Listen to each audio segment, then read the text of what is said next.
میری خواہش یہ ہے، کیونکہ دراصل جس طرح سے میں نے اس خطبے کو پڑھا کہ جب 50 پوائنٹ بن گئے تو ایک پیپر اور پین لو اور ایک ایک پوائنٹ اگر آپ کو میں بتاؤں تو آپ کہے کہ کیا میں اس پر کھری ہوں، اور give your self a check. اگر نہیں ہے تو give your self a cross. اگر 50 پوائنٹ ہیں اور اس کے آخر میں آپ کو 50 پہ 50 چیک مارکس ہیں تو اس کا مطلب جیسا علی جس کو مومن سمجھتا ہے آپ ویسے مومن ہو.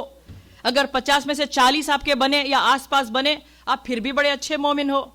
اگر 30 بنتے ہیں okay you are getting there, not quite there. اگر 20 ہے تو اس کا مطلب امپروومنٹ کی ضرورت ہے. 10 ہے اور اس سے کم ہے کہیں نہیں، ابھی 4 ہے 2 ہے 0 ہے فکر نہیں ہے. اس کا مطلب صرف یہی ہے کہ جس کو علی مومن کہہ رہا ہے اور جس کو ہم مومن کہتے ہیں اس میں ایک بڑا گیپ ہے، اور صرف اتنا کرنا ہے کہ اس گیپ کو کس طرح سے ہمیں کلوز کرنا ہے، ہم کو یہ دیکھنا ہے. برابر؟ تو کیونکہ آپ کے پاس نہ پین ہے پیپر ہے اور فون کو مت نکالیے گا، میں آپ کو یہ میں خطبہ ہے میں اس کا آپ کے سامنے میں سنانے کے لائی ہوں. میں 50 پوائنٹ میں نے کیا کہ حمام سن مومن کی کیا علامتیں ہیں. اور امام نے کہنا شروع کیا. پہلی بات کہا کہ اے حمام، مومن عقل مند ہے، مومن کبھی بے وقوف نہیں ہو سکتا ہے. A dumb person is not a مومن. کیونکہ جب بندے کے اندر جتنا ایمان آتا جاتا ہے اور باقی علامتیں اگر آپ دیکھو گے تو آپ سمجھو گے کہ مومن ڈوبو کیم نہ تھی. دوسری علامت کا اس کے ایمان کا نور اس کے چہرے پر دکھائی دے گا. چیک مارک بنا رہے ہو کہ نہیں بنا رہے ہو آپ لوگ؟ یا don't forget, you have to keep track, right? اس کے ایمان کا نور، یعنی کہ اگر میں مومن ہوں اور تم مومن ہو ہم دونوں کے بیچ میں ایک کشش ہو جائے گی. ہم اپنے ایمان کے درمیان ایک ریلیشن شپ کو بنا پائیں گے. اس کا مطلب یہ ہے کہ اس کے چہرے پر نیا ہونا مطلب ایک مومن دوسرے مومن کو پہچان جائے گا. کہا اس کا دل نرم ہے. مومن بندہ ہے وہ کائنڈ ہوتا ہے. یا he is not rough, he is not rude. Rude بندہ کبھی بھی مومن نہیں ہو سکتا ہے. کہا وہ اپنی خواہشات کے پیچھے نہیں بھاگتا. دنیا کی جگمگاہٹ کہ اس کے پاس کوئی ویلیو نہیں ہے. علی یہ نہیں کہہ رہے ہیں کہ اس کے پاس کوئی خواہشات نہیں ہوتی ہے. ایمان کی پہلی منزل ہے خواہشات تو ہے. علی کہتے ہیں خواہشات کا ہونا الگ ہے مگر اپنی زندگی کو پوری ان خواہشات کے پیچھے بھاگنے میں لگا دینا الگ وستو ہے، چیز ہے. اس کے اندر حسد نہیں ہے، نو جیلسی، نو انوی. اور پھر علی کہتے ہیں ذرا بھی نہیں ہے. پھر کہا وہ کبھی جھوٹ نہیں بولتا. ہم نے پرسوں کی اربعین شب اربعین کی مجلس میں کبھی کبھی بندے چھوٹے چھوٹے جھوٹ بول جاتے ہیں کیونکہ اس میں کسی کا نقصان نہیں ہے، اس میں ایمان کم ہو جاتا ہے. یہ گناہ صغیرہ بن بن کے گناہ کبیرہ بن جاتا ہے. کہا وہ کبھی غیبت نہیں کرتا ہے. اس کی پوری زندگی مصیبت اور تکلیفوں میں گزرتی ہے. مومن کے واسطے کہیں بھی آرام نہیں ہے، اور اس کو میں آگے چل کے واضح کرنے والی ہوں. کہا زیادہ تر وہ خاموش رہتا ہے. No talk talk talk talk talk talk. وہ دوسروں کی عزت کرتا ہے. کہا اپنی ذمہ داری اور کمٹمنٹ سے وہ کبھی کمپرومائز سمجھوتا نہیں کرتا ہے. اس کا مطلب کیا ہے کہ میں ایک ماں بھی ہوں، ایک بیٹی بھی ہوں، ایک بہن بھی ہوں، ایک بیوی بھی ہوں، ایک بہو بھی ہوں، اس کمیونٹی کے ایک ممبر بھی ہوں. ایک مومن اپنے تمام کمٹمنٹس کا خیال رکھ کر کے ان کو سب کو پورا کرنے کی کوشش کرتا ہے اور کسی میں بھی سمجھوتا نہیں کرتا. کہا وہ غصہ دکھاتا نہیں ہے. یہ نہیں کہا کہ غصہ آتا نہیں ہے، غصہ آتا ہے مگر مومن کا طریقہ یہ ہوتا ہے کہ وہ غصہ آتا ہے قادم کے معنی ہے اپنے غصے کو جذب کر لینا، پی جانا. ایک گھوٹ بنایا اس کو پی لیا اور بس وہیں پہ بات ختم ہو گئی. اٹھانا، آواز اونچی کرنا، چیخنا، چلانا، گالی بولنا، پھینکنا، پچھاڑنا یہ مومن کی علامت ہے ہی نہیں. کہ وہ اللہ کی یاد میں مشغول رہتا ہے. وہ ہر عمل میں صبر کرتا ہے. جب وہ آخرت کو یاد کرتا ہے یا آخرت کی باتیں ہوتی ہیں وہ غمزدہ اور خوفناک ہو جاتا ہے. He becomes fearful of his آخرت. کہ وہ اپنی غربت میں، اگر اس پہ غربت ہے یا کبھی تھی، اسی طرح سے خوش رہتا ہے جب اس کے پاس دولت ہے. یعنی کہ مومن کے واسطے نہ غربت میں کچھ فرق پڑتا ہے نہ دولت میں کچھ فرق پڑتا ہے. اس کا ایٹیٹیوڈ نہ غربت میں بدلتا ہے نہ دولت میں بدلتا ہے. He is the same. پھر کہا کہ وہ دوسروں کو تکلیف نہیں پہنچاتا، وہ دوسروں کو اکیوز نہیں کرتا، بہتان نہیں لگاتے ہیں. اور پھر علی نے کہا جب وہ ہنستا ہے تو دوسرے اس کی آواز نہیں سن سکتے ہیں. ایک علامت مومن ہے کہ وہ چیخ کے ہنستا نہیں ہے, وہ زور سے پکار کے نہیں ہنستا ہے. یہ نہیں کہا کہ وہ ہنستا نہیں ہے, کہا کہ وہ زور سے پکار کے چیخ کے ہنستا نہیں ہے. پھر کہا وہ غصے آتا ہے تو وہ صبر کرتا ہے. وہاں کہا کہ زور سے مطلب وہ دکھاتا نہیں ہے, یہاں کہا کہ صبر کر لیتا ہے. پھر کہا وہ ہر وقت علم کی تلاش میں رہتا ہے. ہی از آلویز سیکنگ نالج. کہا وہ رحم دل ہے, کہا وہاں پہ اس کا جو ہے وہ کائنڈ ہے, یہاں پہ کہا. پھر کہا وہ کنجوس نہیں ہے, وہ کنجوس نہیں ہے, وہ خرچ کرنے والوں میں سے ہوتا ہے, وہ سب چیز اندر دبا دبا کے رکھتا نہیں ہے, وہ دوسروں کے ساتھ ڈیل کرتے ہوئے بے صبرا نہیں ہوتا ہے. اس کا مطلب کیا ہے کہ پورے دن کے تھکے ہوئے ہوتے ہیں. کبھی کبھی جب ماں باپ بہت بوڑھے ہو جاتے ہیں, گھر میں کوئی بوڑھا انسان ہوتا ہے, ایک بات کہو وہ سمجھتے نہیں ہیں, بچے ہیں کہ سمجھتے نہیں ہیں, 4 بار بولو 5 بار بڑوں کو اٹھانا پڑتا ہے, بٹھا کچھ بھی ہو سکتا ہے. مگر ہم کیونکہ we are in the prime of our life, ہم سمجھتے ہیں کہ ہم کو اتنے سارا ایجنڈا ہے, اتنے سارے کام ہوتے ہیں. جب ضعیف کو اس کی تیمارداری کرنا پڑتا ہے تو ہمارا صبر ٹوٹ جاتا ہے کہیں نہ کہیں. اٹھتے بیٹھتے کتنا کرنا پڑے کر لیتے ہیں, مگر بے صبرے پن سے کرتے ہیں. بچوں کی تربیت اور پرورش کر لیتے ہیں, مگر بے صبرے پن سے کرتے ہیں. یعنی کہ کڈلی وار کی دوتنے تو بھی نہ تھی سانبڑتو ہے نا یار, ایک بار بولا 4 بار سنتے ہی نہیں ہے. مولا کہتے ہیں کہ وہ بے صبرے ہوتے نہیں ہے دوسروں کے ساتھ ڈیل کرتے ہوئے. ان کے اندر غرور نہیں ہے, ان کے اندر تکبر نہیں ہے, ان کے اندر انا ہے نہیں. وہ مومن بندہ ہی نہیں ہے. علی کا مومن کم از کم نہیں ہے جس کے اندر تکبر ہے, جس کے اندر غرور ہے. آپ لوگ حساب رکھ رہے ہیں. پھر کہا نہ وہ دوسروں پہ ظلم کرتا ہے, نہ وہ خود اپنے نفس پہ ظلم کرتا ہے. دوسروں پہ بھی نہیں اور خود اپنی ذات پہ. ایک بیلنس کی بات ہے. اب اس میں دامن وقت میں اتنی گنجائش نہیں ہے کہ ہر چیز پہ میں الیبوریٹ کروں. کہا حالت غصہ میں بھی وہ عدل سے ہٹتا نہیں ہے, یعنی وہ ہر حال میں حق بولتا ہے. غصہ آتا ہے تو ہم کیا کرتے ہیں, غصے کی حالت میں جب ہم کسی کو کچھ بولتے ہیں تو جتنی ضرورت ہے اس سے زیادہ بول جاتے ہیں.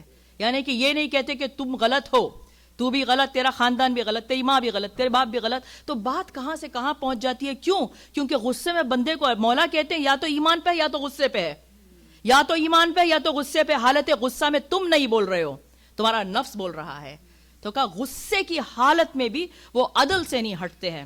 جتنی بات ہے اتنی کرو, اس سے زیادہ آگے بولو مت. بہتر ہے کہ جب حالت غصہ میں تو بولو ہی مت.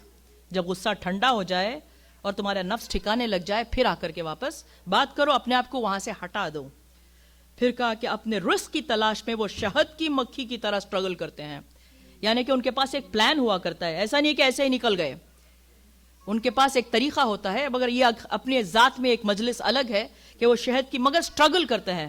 مومن جو ہے وہ محنت اور سٹرگل کرتا ہے. کہا کوئی اس سے مدد مانگتا ہے وہ کبھی انکار نہیں کرتے. اپنے کیے ہوئے وعدوں سے وہ کبھی پلٹتے نہیں ہیں. وہ مشکل ہے نا یار, کوئی ہے جو اب تک کھرا اترا ہے سب چیز کے اوپر؟ مشکل لگتا ہے. اب آگے کہا جب وہ محفل میں نہیں ہوتا اسے کوئی مس ہی نہیں کرتا. عجیب علامت مولا نے بتائی ہے کہ اگر مجلس میں ہے, کیونکہ کچھ لوگ ہوتے ہیں وہ محفل کی شان ہے, وہ محفل کی جان ہے. She got the best jokes, یا شی از سو فنی, she is so smart, she is so witty. وہ بہت حاضر جواب ہے.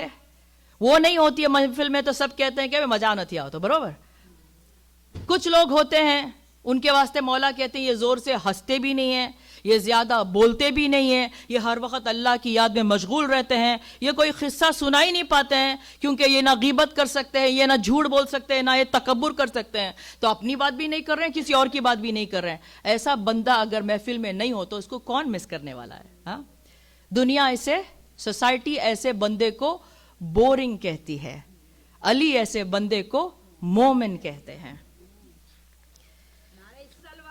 اللہ, میری لسٹ آدھی ہوئی ہے.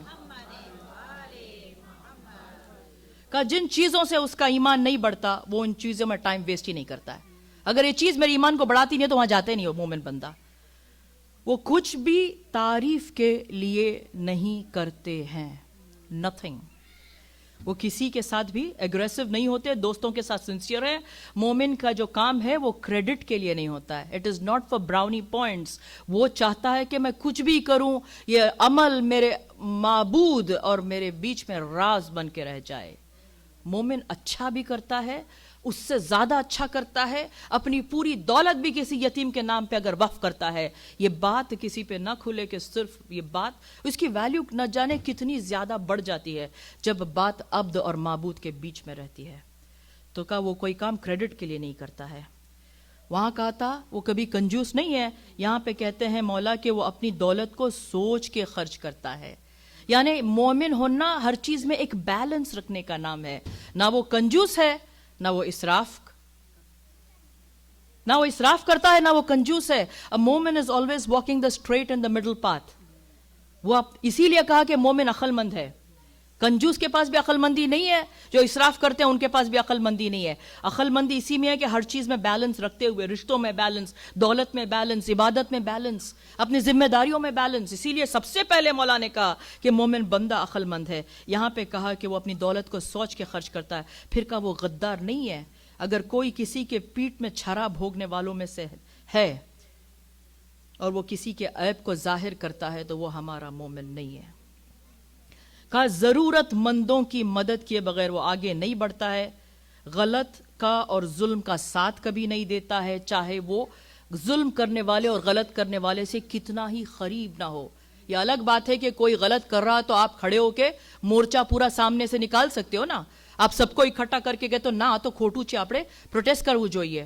مگر جب میری بیٹی یہ کام غلط کرے اور مجھ میں دم ہے کہ میں کھڑی ہو کر کے کروں, میرا شوہر کرے, میرا باپ کرے, میرا بھائی کرے, میرے اپنے خاندان والے اگر کوئی غلط کام کرتے ہیں جن سے میں محبت کرتی ہوں, اگر میں روک نہ سکوں تو پھر باقیوں پر میں ہاتھ اٹھانے کا حق رکھتی نہیں. لہٰذا کہا کہ وہ کبھی غلط کا ساتھ دیتے ہی نہیں ہیں.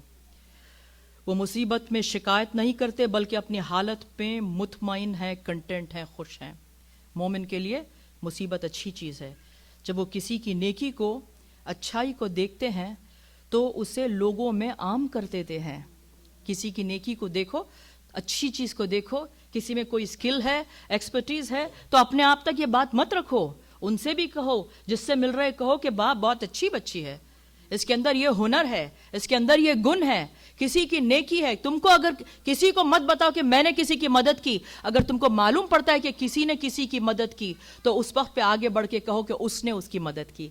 تو کسی کی نیکی اگر تمہارے سامنے آئے تو اسے عام کرو. کہا اگر کسی کا عیب تمہارے سامنے آ جائے تو اس کو ایسے دفن کر دو جیسے کہ تم نے نہ سنا ہے, نہ دیکھا ہے, نہ تم جانتے ہو. پھر کہا وہ دوسروں کی ہدایت کرتے ہیں, گائیڈنس دینے والوں میں سے ہیں. اللہ کی راہ میں سٹرگل کرنا, جہاد کرنا اس کے زندگی کا سب سے بڑا مشغلہ اور ایسپیکٹ ہے. وہ دوستی بھی اللہ کے خاطر کرتے ہیں اور وہ دشمنی بھی اللہ کے خاطر کرتے ہیں. وہ صرف اللہ پر توکل کرتا اور بھروسہ کرتا ہے. خود کو دوسروں سے بہتر نہیں سمجھنا کیونکہ اس کے اپنے گناہ اور عیب ہمیشہ اس کے سامنے رہتے ہیں. ایک مومن دوسرے کو عیب نکال ہی نہیں سکتا کیونکہ مومن کا پورا کام یہی ہوتا ہے کہ مجھ میں کیا پرابلم ہے, مجھ میں کیا پرابلم ہے. مجھے یاد ہے اسکول میں جب ہم پڑھتے تھے اور ہندی کلاس میں آئی تھنک 6 یا گریڈ میں سنت کبیر کے دوہے پڑھاتے تھے اور کبیر نے کہا تھا کہ برا جو دیکھن میں چلا برا نہ ملیا کوئے, جو دل کھوجا آپنا تو مجھ سا برا نہ کوئے. جب مومن بندہ اپنی برائیوں کو تلاش کرتے کرتے تھک جائے گا, ہمیں اتنی برائیاں ہیں تو ہم دوسروں کی برائیاں تک ہم پہنچ ہی نہیں سکتے ہیں. وہ اس دنیا کی زندگی کو ایسے جیتا ہے جیسے کہ وہ اس دنیا میں مسافر ہو. جو مسافر ہوتا ہے وہ چیزوں کو اکٹھا نہیں کرتا ہے, بھیگا نہیں کرتا ہے. یا سو فار اے مومن Black Friday means nothing, Cyber Monday means nothing at all. کرے گا کیا ان چیزوں کا, رائٹ؟ جس کو جانا ہے چھوڑ کے وہ جگہ سوائے ان کے کہ جو روز مرہ کی ضرورت کے سوائے مومن از ناٹ. دیٹس وائی اس کہا کہ کنجوس اور اسرافی اسی وقت آتی ہے جب چیزوں کو ہم بھرتے ہیں. تو یہ سب چیزیں ایک دوسرے سے جڑ گئی ہیں.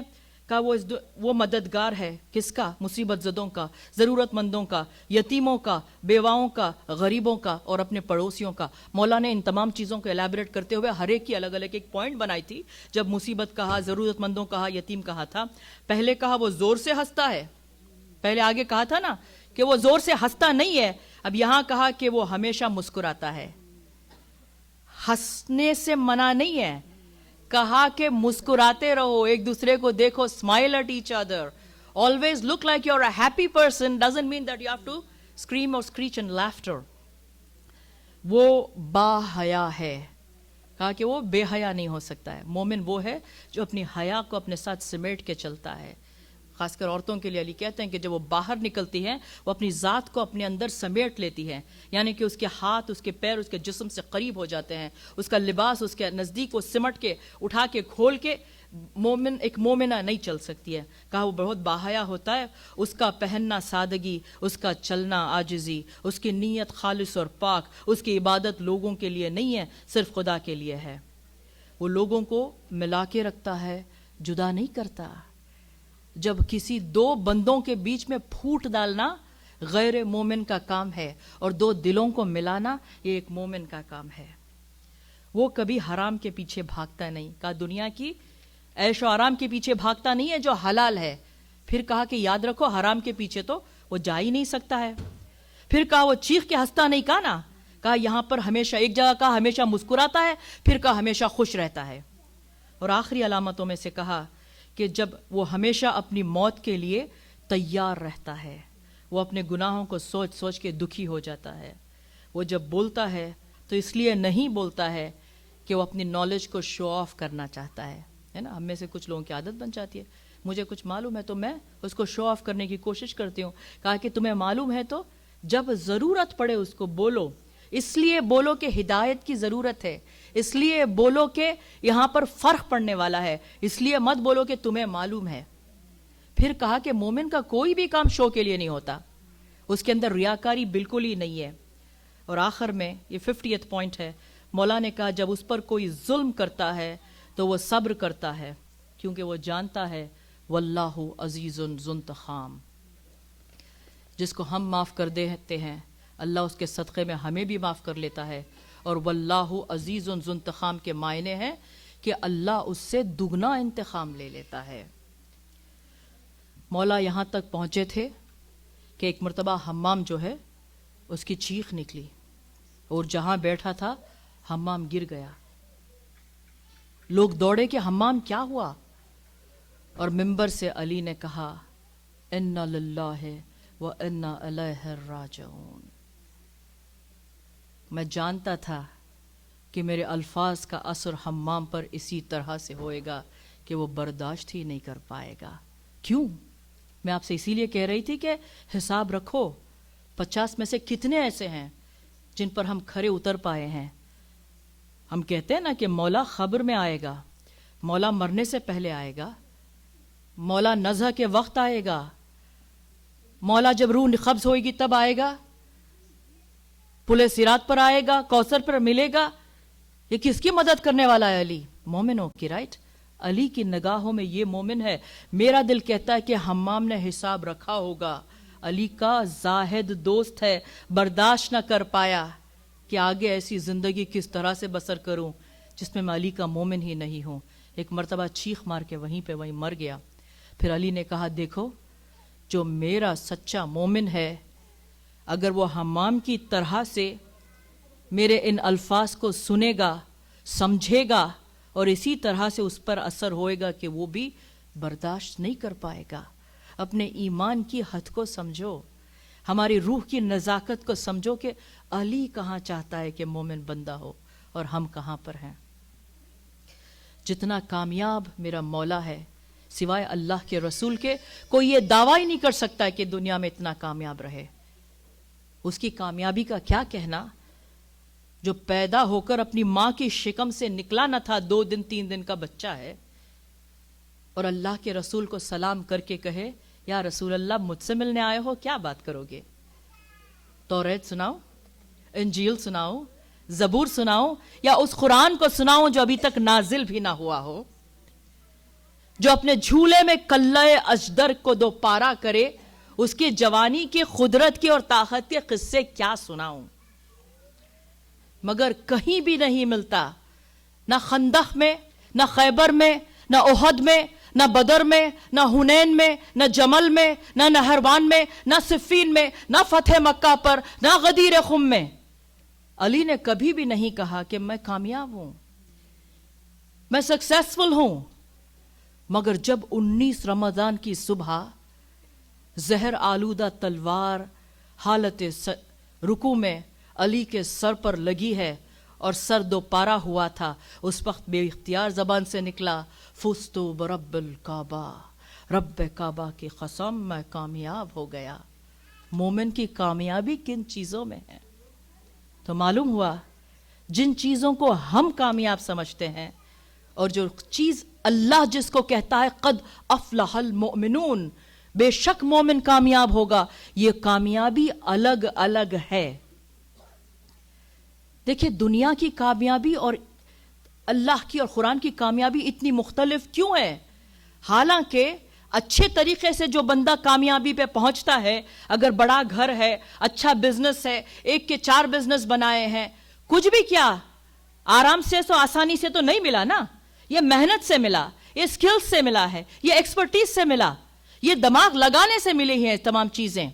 اور اسلام کی نظر میں محنت بھی اچھی چیز، سکلز بھی اچھی چیز، ایکسپرٹیز چیز بھی اچھی چیز ہے، یہ تمام چیزیں اچھی ہیں، مگر ان کی وجہ سے جو چیزیں ملتی ہیں ان سے اسلام انکار نہیں کرتا ہے۔ اسلام میں نہ اچھے گھر سے انکار ہے، نہ بزنس سے انکار ہے، نہ اچھے کپڑوں سے انکار ہے۔ ان چیزوں کو نہ اسلام اچھا سمجھتا ہے نہ ان چیزوں کو برا سمجھتا ہے، مگر اتنا طے ہے کہ ان چیزوں کو کامیابی کے مارکرز نہیں سمجھتا، یہ کامیابی کی نشانیاں نہیں۔ کیوں؟ کیونکہ مومن بندہ ہے نا، اس کا جو حاصل ہے، اس کا جو گول ہے وہ غیر سے الگ ہے۔ ہمارا حاصل، ہمارا گول، دیکھیے ہم یہ چھوٹے کھلاڑی ہیں ہی نہیں ہیں، ہم تو بڑے میدان کے کھلاڑی ہیں، کیونکہ ہمارا گول ہماری آخرت ہے۔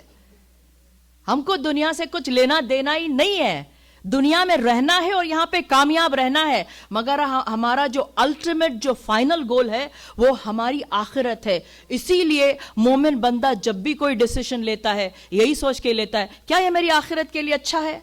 اگر میری آخرت کے لیے اچھا ہے تو مومن کرتا ہے، اگر نہیں ہے تو بھی کرو، اس میں کوئی پرابلم نہیں ہے، but that will be your stupidity. کیا یہ میری آخرت کے لیے اچھا ہے؟ How simple is that? اٹھتے ہوئے، بیٹھتے ہوئے، ہر کام کرتے ہوئے، بولتے ہوئے سوچ لو کیا یہ میری آخرت کے لیے اچھا ہے؟ دوستوں مجھے معلوم ہے مجلس تھوڑی کھڑک ہو گئی ہے، تو لہٰذا میں نے ایک لسٹ میں ذہن میں بنا رہی ہوں کہ آج کی ریسنٹ ہسٹری میں اور اس زمانے میں سب سے سکسیسفل مومنین کون ہیں۔ آج کے زمانے میں یا پچھلے 50 سالوں میں اگر آپ مومنین کی لسٹ بناؤ گے، میرے خیال سے سب سے اوپر ہوگا امام خمینی کا نام۔ امام خمینی اتنے سکسیسفل کیوں تھے؟ یعنی کہ یہ صرف دین میں سکسیسفل نہیں تھے، دنیا میں ایسا کوئی نہیں ہے، ویسٹرن ہیمسفیئر میں ایسا کوئی نہیں ہے جو امام خمینی کے نام کو جانتا نہیں ہے۔ کوئی اچھا کہتا ہے، کوئی برا کہتا ہے، وہ الگ بات ہے، مگر سب جانتے ہیں یہ دین اور دنیا کے بادشاہ تھے اور یہ آخرت کے بادشاہ بھی رہے ہیں، کیونکہ بڑے بڑے مجتہدوں نے ان کی میت پر، ان کے جنازے پر دیکھا کہ امام زمانہ آیا۔ کوئی کہتا ہے کہ ہم نے دیکھا کہ شہزادی کونین کو لینے آئی ہے، کئی ایسے لوگ ہیں جن کو بی بی لینے کے لیے آتی ہیں۔ امام خمینی کی سکسیس کے کیا مارکرز تھے؟ کس طرح سے انہوں نے کچھ چیزیں تو گیون ہیں کہ وہ ٹائم پر نماز پڑھتے تھے، اچھی نماز پڑھتے تھے، خضوع و خشوع سے، یوٹیوب پر ان کے ویڈیوز موجود ہیں، میں نے کئی مرتبہ آپ کے سامنے سنایا ہوا ہے۔ امام خمینی ہر وقت دعا گو رہتے تھے، مطلب وہ چپکے جب بیٹھتے تھے، کسی سے بات نہیں کر سکتے تھے، تو اگر وہ درس نہیں دے رہے ہوتے اس وقت وہ دعائیں پڑھتے ہوتے تھے، یہ ان کی ایک سکسیس کی نشانی ہے۔ مگر امام خمینی کے لیے کہا گیا کہ جب وہ ینگ تھے، آئی تھنک یہ 30 سال کی عمر کا قصہ ہے، کہ یہ اور عالم کی ایک اچھے انسان کی نشانی ہے کہ وہ عالموں کی کمپنی کو پسند کرتے ہیں، جن سے وہ کچھ لے سکتے ہیں، وہ کبھی بھی بے وقوفوں کے ساتھ بیٹھتے نہیں ہیں کیونکہ ان کا دماغ بھی خراب ہو جاتا ہے۔ تو امام خمینی باقی علماء کی طرح سے اچھے اچھے عالموں کے پاس جاتے تھے، ان میں سے اس زمانے میں یہ آئی تھنک اس وقت امام خمینی اگر 30 سال کے تھے تو امام Khomeini that's probably in the 1950s کی بات ہوگی، یہ 60 ایئرس کے پہلے کی بات ہے۔ اس زمانے میں عروج پر جن کا نام ہے آیت اللہ شیخ حسن علی نخودگی اصفہانی، ان کے لیے کہا جاتا ہے کہ علم کیمیا کے ماہر تھے۔ واٹ از علم کیمیا؟ دس دا سائنس آف الکیمی۔ یہ وہ علم ہے جس کو اگر آپ پالو تو آپ مٹی سے سونے کو بنا سکتے ہو۔ اٹس اے نائس علم ٹو ہیو، آئی تھنک۔ علم کیمیا کے یہ ماہر تھے، اور امام خمینی ان کے پاس گئے اور کہا کہ شیخ مجھے علم کیمیا سکھاؤ۔ تو باقاعدہ انٹرویو ہوا، سوال جواب ہوا، شیخ نخودگی اصفہانی نے ڈیسائیڈ کیا کہ امام خمینی ایک کیپیبل اور قابل سٹوڈنٹ ہیں، ان میں وہ اخلاص ہے، وہ خلوص ہے کہ یہ سیکھ سکے، مگر انہوں نے ان کے سامنے ایک شرط رکھی. اگر ان کی پرسنالٹی کو سمجھنا ہے شیخ نخودگی اصفہانی کو، تو سمجھو کہ یہ جو ہے ان کی خصوصیات میں سے ایک یہ تھی کہ ان کے رکوع کے لیے جانے جاتے تھے. اصفہان کے رہنے والے جہاں پہ سنو بہت پڑتی تھی، یہ اپنی چھت پہ جا کے عبادت کیا کرتے تھے. شب کی عبادتوں کو جس ٹھنڈی میں، اب جو ٹھنڈی شروع ہو گئی نا، ہم لوگ گاڑی سے اتر کے جب گھر تک جاتے ہیں تو اپنی جیکٹ کو پہن لیتے ہیں یا دوڑ کے اندر چلے جاتے ہیں، جو باہر گاڑی پارک کرتے ہیں ان کی بات کر رہی ہوں میں. یہ اپنی چھت پہ نمازوں کو پوری رات ادا کرتے تھے. ان کے رکوع اتنے لمبے ہوتے تھے کہ جب صبح میں کوئی جاتا تھا تو دیکھتے تھے کہ ان کی پیٹھ اور کمر پہ جو ہے برف جمع ہو جاتی تھی. شیخ نخودگی اصفہانی کے بارے میں جس طرح کے اویس قرنی ہیں، ان کے جو سجدے تھے اتنے لمبے ہوتے تھے کہ جب وہ رات میں عشاء کے بعد سجدے میں جاتے تھے تو فجر کے بعد ان کا وقت پہ ان کا سر اٹھتا تھا. یہ نہیں کہ سو جاتے تھے، مگر سن رہے ہیں کہ اللہ کی تسبیح ہو رہی ہے. اتنا لمبا سجدہ اویس قرنی کا. ان کے واسطے کہا جاتا ہے، جو آیت اللہ شیخ نخودگی اصفہانی ہے، کہ ان کے پاس یہ پاور اور قوت کہاں سے آئی، اس طرح کی طاقتیں کہاں سے لاتے تھے. یہ کمیل ابن زیاد کی روح سے ریگولرلی بات کرتے تھے. یہ ریگولرلی ان کی روح سے کمیونیکیٹ کرتے تھے. کون کمیل؟ جو مولا کے اصحاب ہیں، جن کی جو ہم سب کی فیوریٹ دعا ہے، آف دا دعا کمیل فیم، کریکٹ. کمیل ابن زیاد کی روح سے کمیونیکیٹ کرتے تھے. اور شیخ اصفہانی نخودگی کہہ رہے ہیں کہ اے خمینی، میں تم کو سکھا دوں. ان کا نام روح اللہ تھا، کہ میں یہ علم تمہیں دوں گا. ایک پرومس کرنا ہوگا کہ تم یہ بات کسی اور کو بتاؤ گے نہیں. کچھ زمانے میں ہوتا تھا، کیونکہ غلط لوگوں کے ہاتھ میں اگر یہ علم پڑ جائے تو اس کا بہت بڑا مس یوز ہو سکتا ہے.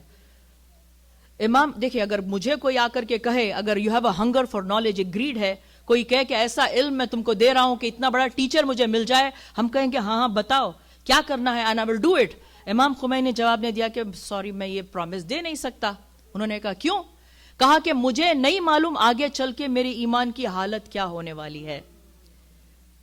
کسی کو نہیں معلوم کہ ہمارا ایمان آئندہ میں کس طرح کا ہوگا، حالات کیسے ہوں گے. اگر میں یہ پرومس آپ کو دے دوں اور اس پرومس پہ میں کھرا نہیں اتر سکوں تو پھر میں اپنے ایمان کو کمپرومائز. ایک طرف علم الگ چیز ہے، ایمان الگ چیز ہے. پہلے ایمان ہے، کہ ایمان کو تو میں کمپرومائز نہیں کر سکتا.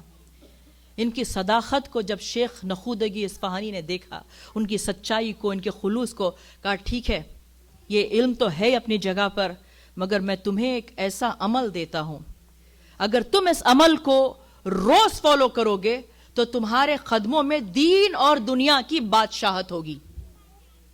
اور امام خمینی نے اپنی پوری زندگی اس عمل کو کیا جو میں آپ کے سامنے اب بتا رہی ہوں. برابر بہت سمپل ہے، 5 مرحلوں کا یہ عمل ہے، 5 سٹیپ والا عمل ہے. اس میں سے 2-3 چیزیں ہم لوگ ویسے بھی روز کرتے ہیں مگر اثر کم ہے. کیوں؟ میں آپ کو عمل آپ کے سامنے. رائٹ، پہلی چیز شیخ نخودگی اصفہانی نے کہا، تھوڑی چیزیں اس میں گیون ہے کہ نماز کا وقت ہوا، آپ نے نماز پڑھ لی، نماز جو ہے دل سے پڑھا اور پاکیزگی کے ساتھ پڑھی، یہ سب these are the given things, اس کو ہم کو ڈسکس نہیں کرنا ہے. عمل کے اندر کہا نماز پڑھ کر کے فوراً پہلا کام تسبیح فاطمہ زہرا پڑھو. ہم لوگ پڑھتے ہیں نا، ہم لوگ روز پڑھتے ہیں ویسے بھی، مگر ہمارے پڑھنے میں اور ان کے بتانے میں فرق ہے. کیوں؟ کیونکہ ہم تسبیح کو نماز سے الگ کر کے پڑھتے ہیں، عادتاً پڑھتے ہیں. مجھے معلوم ہے ہم عادتاً پڑھتے ہیں کیونکہ آدھا وقت ہم سوچ بھی نہیں رہے ہوتے ہیں. نماز میں ہم ادھر نہیں دیکھتے ہیں، ادھر نہیں دیکھتے ہیں، ادھر نہیں دیکھتے ہیں. تسبیح پڑھتے ہو، کبھی ادھر دیکھ رہے ہیں، کبھی ادھر دیکھ رہے ہیں، کبھی ادھر دیکھ رہے ہوتے ہیں. رائٹ، یہ تسبیح فاطمہ میں کمی آ جاتی ہے اس میں، کیونکہ اللہ کی تعریف کر رہے ہو. رائٹ، اللہ کو کہہ رہے ہو.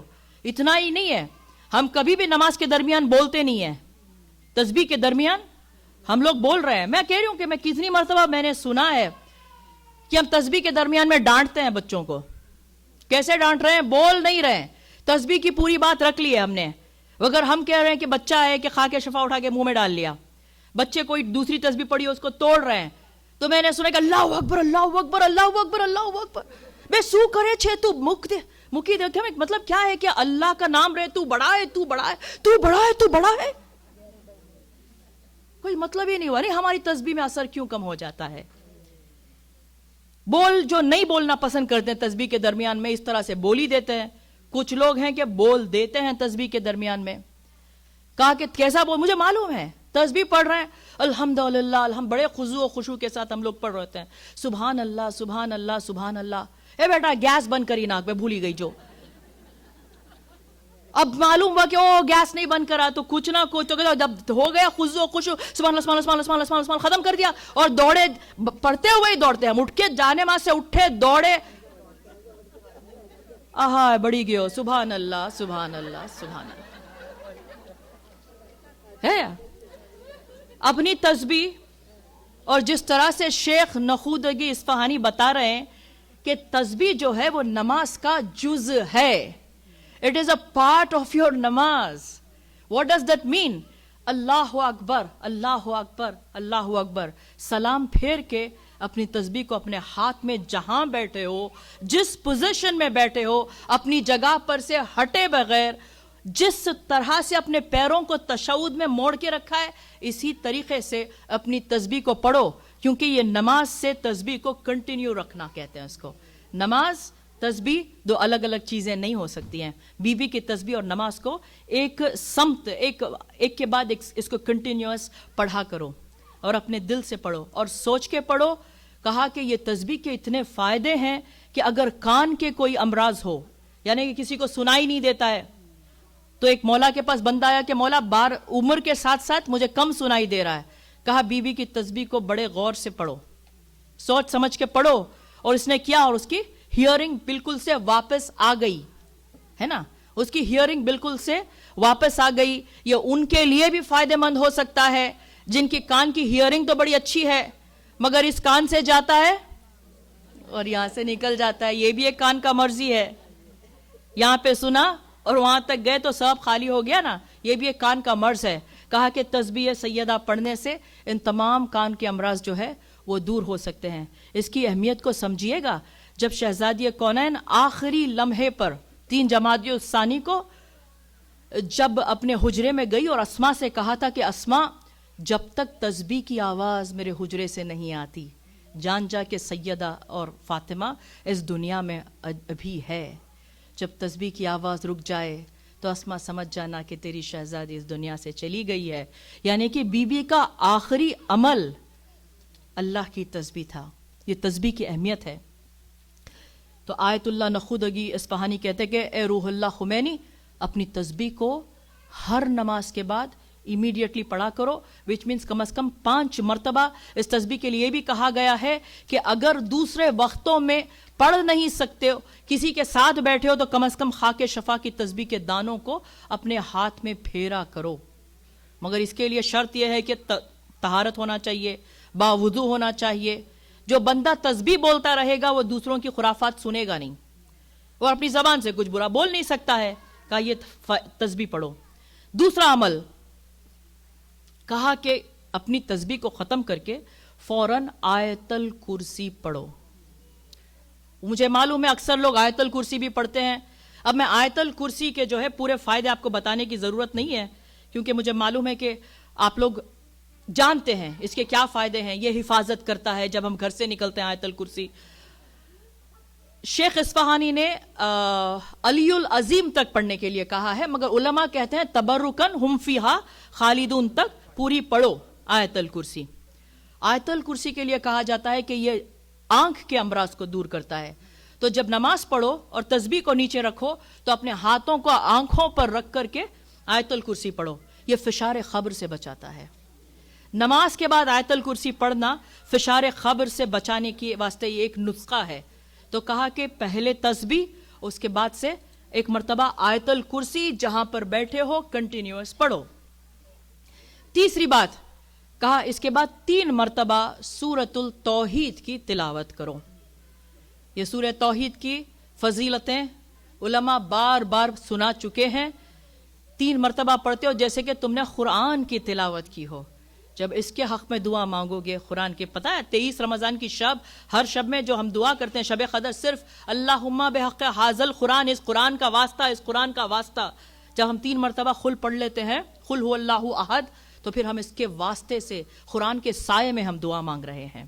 تو کہا 3 مرتبہ سورہ توحید. سوچیے اور سوچ کے پڑھیے گا. یہ امام حسین کا فیورٹ سورہ تھا. امام حسین ہر وقت سورہ توحید کی تلاوت میں مشغول رہتے تھے. چھوٹا سا سورہ جس نے پورے اپنے اندر قرآن کو سمیٹ لیا ہے. تو سورہ توحید 3 مرتبہ ہوا. تسبیح پڑھی, آیت الکرسی پڑھی, 3 مرتبہ سورہ توحید. چوتھا عمل کہا 3 مرتبہ صلوات پڑھو. اللہم صلی علی محمد وآل محمد. اب جتنی لمبی پڑھنا ہے جتنی چھوٹی پڑھنا ہے آپ کے اوپر ہے. یہ اتنی منیمم ہے. اس سے کوئی لوگ آگے عجل فرجہم کہتے ہیں. کچھ لوگ جو شب جمعہ میں, اور جمعہ میں جو تاکید ہے وَأَهْلِكَ عَدُوَّهُم مِّنَ الْجِنِّ وَالْإِنسِ مِّنَ الْأَوَّلِينَ وَالْآخِرِينَ, یہ شب جمعہ اور جمعہ کے دن میں پڑھنے کی تاکید ہے. اس طرح سے 100 مرتبہ صلوات کو, مگر 3 مرتبہ صلوات جس طریقے سے پڑھنا ہے پڑھ لیا. رائٹ, یہ 4 عمل ہم لوگوں میں سے ہم لوگ آسانی سے کر لیتے ہیں. 5ویں چیز امام خمینی کے لیے کہا کہ سورۃ طلاق کی جو دوسری آیت ہے, مجھے معلوم ہے بہت سارے لوگوں کو جب میں آیت پڑھوں گی تو رائٹ, تھینک یو, یہ آیت ہے, اس کے لیے کہا کہ اس آیت کی تلاوت کرو. سورہ طلاق کی لاسٹ پارٹ آف دا آیت اینڈ تیسری آیت, سیکنڈ آیت کا لاسٹ پارٹ اور تیسری آیت کے پورا پارٹ ہے, جس کو میں کہہ رہی ہوں کہ یہ 3 وقت پڑھنا. یہ بھی 3 مرتبہ وَمَن يَتَّقِ اللَّهَ يَجْعَل لَّهُ مَخْرَجًا وَيَرْزُقْهُ مِنْ حَيْثُ لَا يَحْتَسِبُ وَمَن يَتَوَكَّلْ عَلَى اللَّهِ فَهُوَ حَسْبُهُ إِنَّ اللَّهَ بَالِغُ أَمْرِهِ قَدْ جَعَلَ اللَّهُ لِكُلِّ شَيْءٍ قَدْرًا. اللہم صلی علی محمد. اس کو سمجھ کے پڑھو. آپ 1 سے 10 بار پڑھو گے تو آیت یاد ہی ہو جانی ہے. اس کے معنی کیا ہے؟ وَمَن يَتَّقِ اللَّهَ, اللہ سے ڈرو. ہاں, فیئر اللہ, اپنے اندر تقوی پیدا کرو. وَمَن يَتَّقِ اللَّهَ يَجْعَل لَّهُ مَخْرَجًا, اگر اللہ سے ڈرو گے تو اللہ, مخرج کہتے ہیں نکلنے کو, خروج کرنا. خارجی جو دین سے نکال دیتے تھے, تو کہا مخرجن, کتنا بھی ٹائٹ سچویشن لگ رہا ہو, ایسا لگ رہا ہو کہ ہر طرف مصیبتوں سے گھرے ہوئے ہو, کہا اللہ اس کے لیے ایک راستہ بنا ہی دے گا باہر نکلنے کا. کتنی بھی بڑی مصیبت ہو, اللہ باہر نکلنے کا راستہ تمہارے لیے بنائے گا. مخرجہ. پھر کہا وَيَرْزُقُهُ مِنْ حَيْثُ لَا يَحْتَسِبُ, اور صرف اتنا نہیں ہے کہ تم کو مصیبت سے اللہ نکالے گا. کہا نہ صرف نکالے گا بلکہ تمہارے رزق کا یا تمہارے پرابلم کا سولوشن ایک ایسے ذریعے سے ریزالو کرے گا, اس کو سالو کرے گا کہ تم کو امید ہی نہیں ہوگی, گنجائش ہی نہیں ہے کہ یہاں سے یہ ہو سکتا ہے, مگر ایک اللہ ایسا دروازہ وہ وہاں سے نکالے گا دروازہ کھول کے, پھر تمہارے آگے ایک ایسا دروازہ کھول دے گا جہاں سے تم کو تمہارا سولوشن مل جائے گا. یعنی کہ مصیبت سے نکالے گا اور ایسے ذریعوں سے تم کو وہاں سے اس کی تمہاری مشکل کو آسان کرے گا کہ تم کو شک اور شبہ کی گنجائش ہی نہیں ہوگی کہ یہاں سے اس کا سولوشن مل سکتا ہے. پھر کہا وَمَن يَتَوَكَّلَ اللَّهَ فَهُوَ حَسْبُهُ إِنَّ اللَّهَ بَالِغُ أَمْرِهِ, جو اللہ پہ بھروسہ کرتے ہیں اللہ ان کے کاموں کو اسی طرح سے بنا دیتا ہے اور آسان کر دیتا ہے. 5 چیزوں کو بتایا میں نے آپ کو برابر. ایک تسبیح, آیت الکرسی, سورہ توحید, یہ 3 مرتبہ, درود, اور یہ آیت جو ہے 3 مرتبہ پڑھنی ہے. اور کہا اگر جو پڑھے گا اس کو 7 منٹ, 6 سے 7 منٹ لگتے ہیں یہ پورے عمل کے لیے. کہا دن میں اس کو 5 مرتبہ اس عمل کو کرو. یہ جو آیت ہے اس کے لیے کہا گیا کہ صبح کی نماز کے بعد 10 وقت, 7 ہے 10 ہے, 10 بھی کہا گیا ہے, 10 وقت یا 7 وقت, یعنی کہ اتنی مرتبہ ریپیٹ کرو کہ تمہاری آواز دل سے نکلے, کم از کم 1 مرتبہ. اس آیت کو پڑھو, اور یہ آیت ہر نماز کے بعد پڑھو, اور اس کا تم کو جو ہے سولوشن. ابو ذر غفاری کا نام آپ لوگوں نے سنا ہے, اللہ کے صحابیوں میں مولا رسول اللہ کے صحابیوں میں سے ہیں.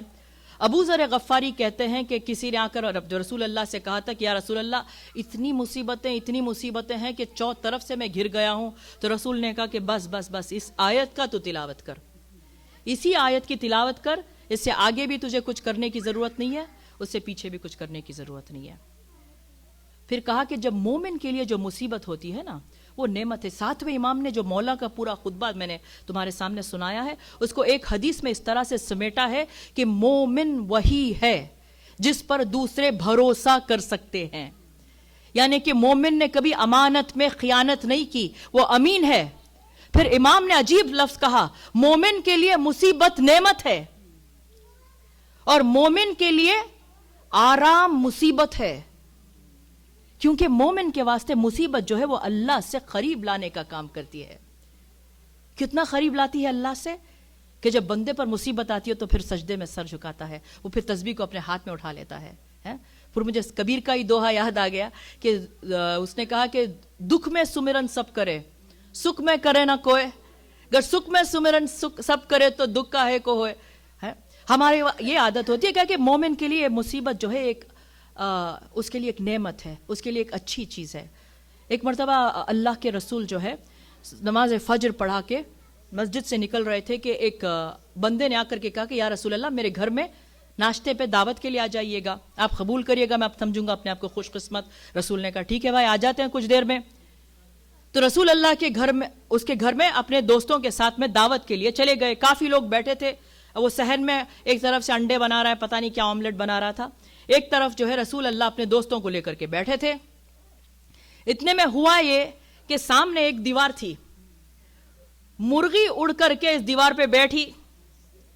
لوگ اب کوئی چیز سامنے آنکھوں کے ہو تو سب نے مرغی کو دیکھا, ایک 2 منٹ میں سب نے دیکھا کہ مرغی نے ایک انڈا دیا, دیوار پہ بیٹھ کر کے انڈا دیا. اب دیوار چھوٹی سی ہے, نیرو ہے, اب اس پہ انڈا گرے گا تو کیا ہونے والا ہے, اور ہم کو سب کو معلوم ہے کہ فریش آرگینک انڈے کی قیمت کیا ہے, سب دیکھ رہے ہیں. اب یہ انڈا ہے رول ہوتے ہوئے نیچے آ رہا ہے اور سب کی نظر, یہ سب میں آہستہ سے بتا رہی ہوں مگر ہوا سب ایک فریکشن آف اے سیکنڈ میں. سب جانتے ہیں کہ اب یہ نیچے گرے گا اور ٹوٹے گا. رول ہوتا ہوا نیچے آیا, دیوار ان ایون تھی تو ایک کریک کے اندر یہ انڈا سیٹل ہوا اور وہیں پہ رک گیا.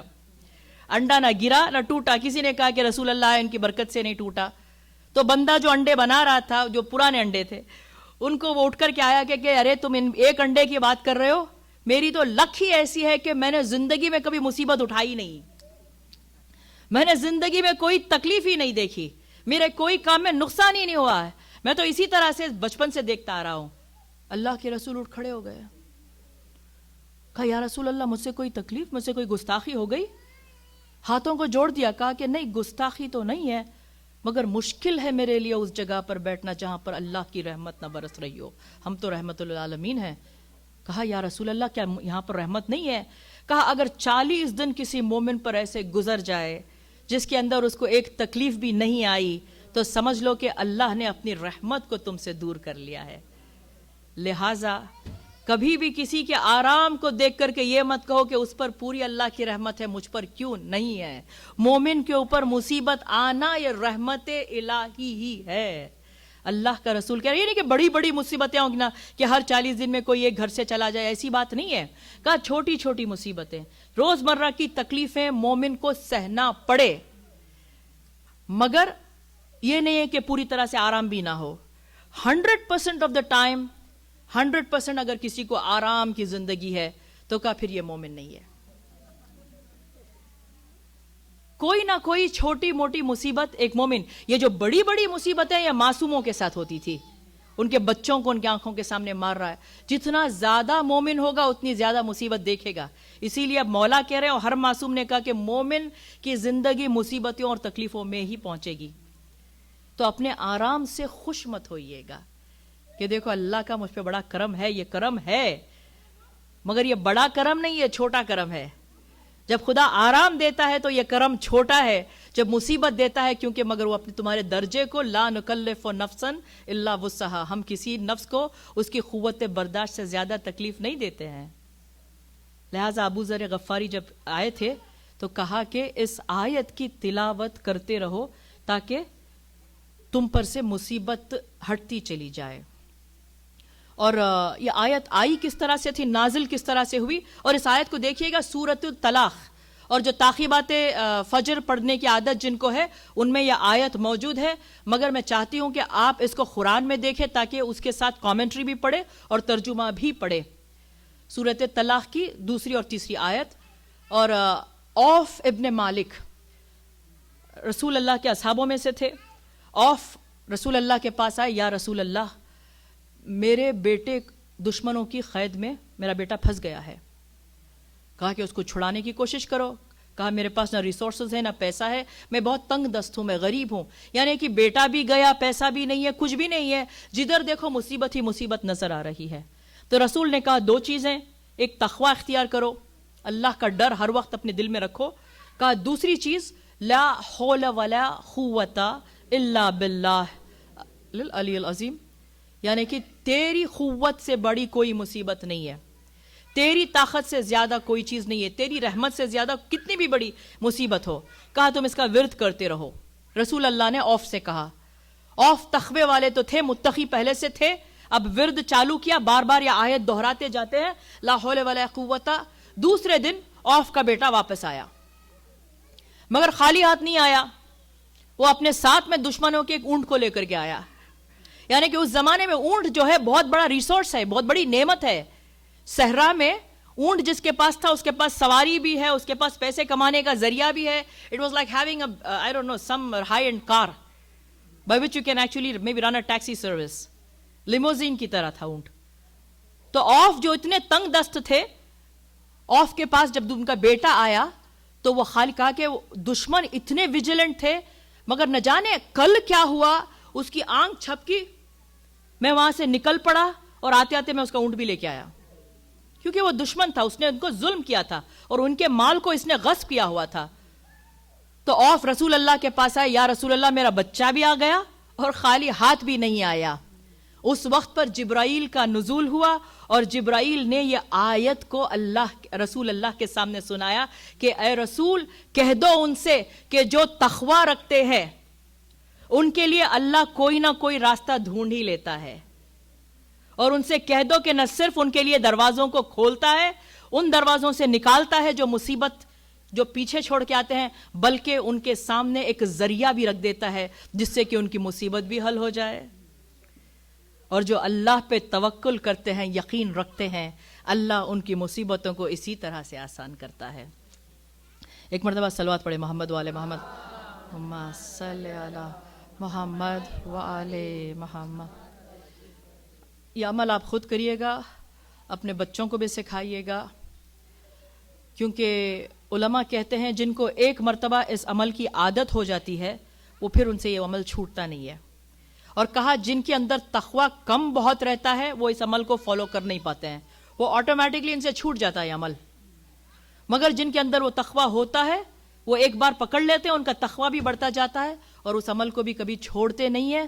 اور حقیقت میں 30 سال کی عمر میں امام خمینی نے اس عمل کو شروع کیا تھا. دین اور دنیا کی بادشاہت ہماری آنکھوں کے سامنے ہے کہ اللہ نے ان کو بخشا تھا. انفیکٹ کچھ ہی دنوں کے اندر 30 سال کی عمر میں انہوں نے اس کتاب کو لکھا تھا چہل حدیث, جو آج بھی حوزے کے اندر سب سے زیادہ ریکمینڈڈ بک ہے. یہ عمل کی تاثیر یہ ہے. ایک اور مرتبہ صلوات پڑھیے گا محمد والے محمد, اس سے پہلے کہ میں محمد وجل فرجہم. 28 رجب کی یہ شب ہے, یہ شب اور یہ فرش باب الحوائج سفر کی ہے. ہاں حوائج ہے, ہم اس فرش پہ اپنی حاجتوں کو لے کر کے آتے ہیں, یہیں سے ہماری مرادیں پوری ہوتی ہیں.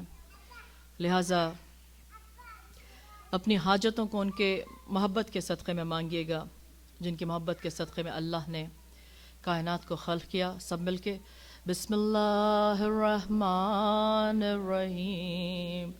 اللہم انی اسألک بحق محمد وانت المحمود بحق علی وانت العلا بحق فاطمہ وانت فاطر السماوات والارض بحق الحسن وانت المحسن بحق الحسین وانت خدیم الاحسان بحق ائمة التسعة الطاہرین من ذریة الحسین علیہ السلام. رب ارحمہما کما ربیانی صغیرا رب زدنی علما والحکمہ. اور اپنی حاجتوں کو طلب کیجیے گا، اور بالخصوص ان کو اپنے ذہن میں لائیے گا کہ کل ہی بصرہ بغداد میں واپس بام بلاسٹ ہوئے تھے اور 80 لوگوں سے زیادہ شہید ہو چکے ہیں۔ خدا ان کو اپنے جوار رحمت میں لے، ان کے اہل عیال کو سامان سکون ان کے دل کے لیے معین کرے، اور اپنی ان کی حاجتوں کو طلب کرتے ہوئے اور تیز اجابت کے لیے سب مل کے 5 مرتبہ اما یجیب المستر دعا هو يكشف السوء، اما يجيب المستر دعا هو يكشف السوء، اما يجيب المستر دعا ويكشف السوء، اما يجيب المستر دعا ويكشف السوء، اما يجيب المستر دعا ويكشف السوء۔ اللهم صل على محمد وعلى محمد۔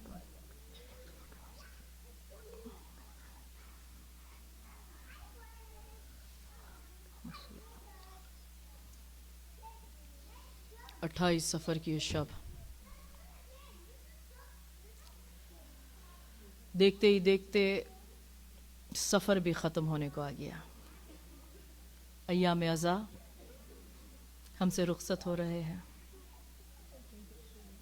نہ جانے آئندہ سال اس فرش عزا پہ کون بیٹھا ہوگا جو شہزادی کونین کو پرسہ دے پائے گا۔ 3 معصوموں کی شہادت کی شب، اللہ کے رسول کی شہادت، امام حسن کی شہادت، اور کچھ روایات سے امام رضا غریب کی شہادت بھی مانی جاتی ہے۔ پرسوں یہ سفر ہم سے، یہ مہینہ ہم سے ودا ہو جائے گا۔ ربیع الاول کا چاند دیکھ کر کے خوش نہ ہوئیے گا، یہ بڑی مظلومیت کا چاند ہے، اور یہ دن قیامت کا دن ہے۔ پہلی ربیع الاول کا دن وہ دن ہے کہ اللہ کے رسول کو دفن کر کے آل رسول گھر واپس آئے تھے، کہ فاطمہ کے دروازے پر دستک ہوئی تھی کہ علی کو باہر بھیجو، اور شہزادی کہتی تھی کہ نہیں، میں علی کو جانے نہ دوں گی۔ پہلی ربیع الاول کا دن وہ دن ہے جب میرے مولا کے گلے میں رسی ڈالی گئی تھی۔ پہلی ربیع الاول کا دن وہ دن ہے جب فاطمہ کے دروازے میں آگ لگائی گئی تھی۔ یہ وہ دن ہے جس دن میں رسول کی لخت جگر کو جلتے ہوئے دروازے اور دیوار کے بیچ میں اس طرح سے پیسا گیا کہ میرا مولا حسن کہتا ہے جیسے چکی کے 2 پارٹوں کے بیچ میں کسی کو پیسا جاتا ہے۔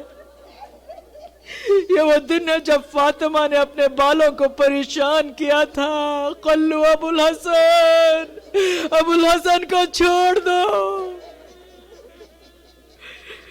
عجیب مصیبت کے دن آئے ہیں۔ اب تک تو اللہ کا رسول اس دنیا میں تھا،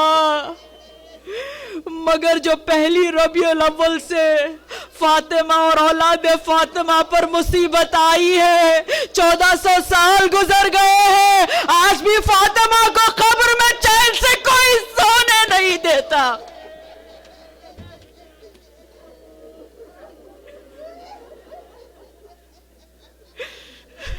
اجرکم من اللہ، جزاکم ربکم خیر الجزا۔ کل تک اپنے بیٹے کے ماتم میں آ کر اپنے آنسو لینے آتی تھی، آج بابا کے آنسو، آج بابا کے ماتم اور میرے مولا حسن، فاطمہ کے غریب بیٹا حسن، اللہ رے مظلومیت حسن۔